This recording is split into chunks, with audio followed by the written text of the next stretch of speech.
Good morning बच्चों। आज हम लोग पढ़ेंगे पाठ 6। पाठ 6 में है हेर फेर। तो चलिए इसका शेष भाग हम लोग पढ़ते हैं। ये पेज 37, इसे हम लोगों ने पढ़ लिया था। तो अब तक हम लोगों ने पढ़ा पहले जो मजदूर था और जिस बात से वह दुखी था कि धनी लोगों की बाराती या उनके नौकर चाकर मजदूरों की क्यों पिटाई करते हैं, क्यों रास्ते पे नहीं चलने देते हैं।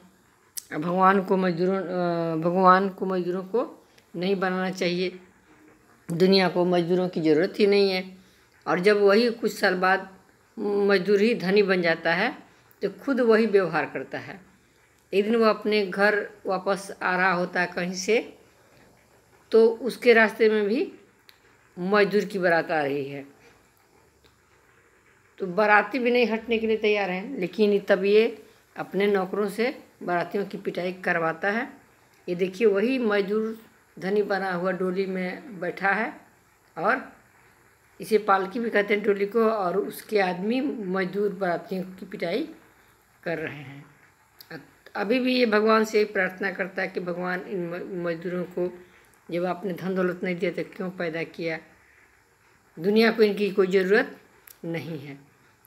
तो यही है हेर फेर कि जब ये मजदूर था तभी भी भगवान को ही प्रार्थना कर रहा था कि क्यों भगवान ने उसे बनाया, और खुद जब धनी बन गया तो वही व्यवहार यह खुद दूसरे के साथ करने लगा जो व्यवहार इसे खुद बुरा लगा था। तो आगे हम यहाँ से जोड़ देते हैं। मैंने कहा कि अभी ये पेज हम लोग का हो चुका था, फिर भी यहाँ से हम जोड़ते हैं। डंडे बरसने लगे, मजदूर चीखें मारते हुए इधर उधर भागने लगे। थोड़ी देर में वहाँ एक भी मजदूर न था, मगर उनकी चीखों से अमीर पालकी सवार का दिमाग खराब हो गया। उसने कहा, मुझे पालकी से उतार दो, मैं आराम करूँगा।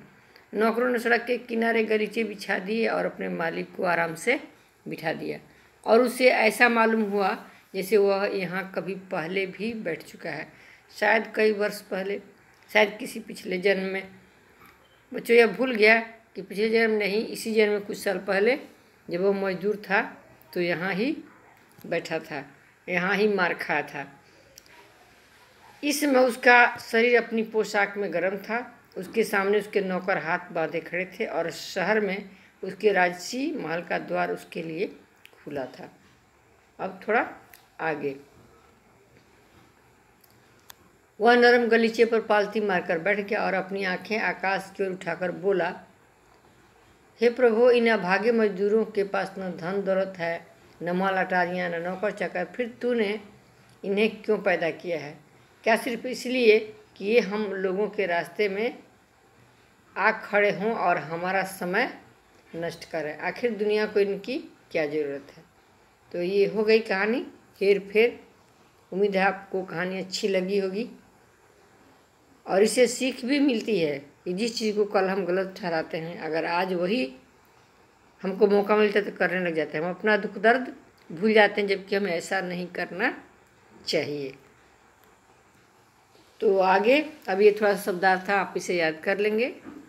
अटारी, घर के ऊपर का कमरा, अट्टालिका, और खिजना, झुझलाना या चिढ़ना, सन्नाटा, चुप्पी, कल्पना, नई बात सोचना, और आह, दुख या पीड़ा, छल, धोखा, कपट, धोखा, और नामी प्रसिद्ध पालकी, एक प्रकार की सवारी जिसे कहार अपने कंधे पर उठाकर चलते हैं, इसे डोली भी कहते हैं बच्चों। और गलीचा, कालीन, पालती, ज़मीन पर बैठने का ढंग, जैसे हम लोग दोनों पैर मोड़कर बैठते हैं। तो ये हो गया। तो मिलते हैं हम लोग अगले वीडियो में इसका अभ्यास प्रश्न बनाने। तब तक के लिए धन्यवाद।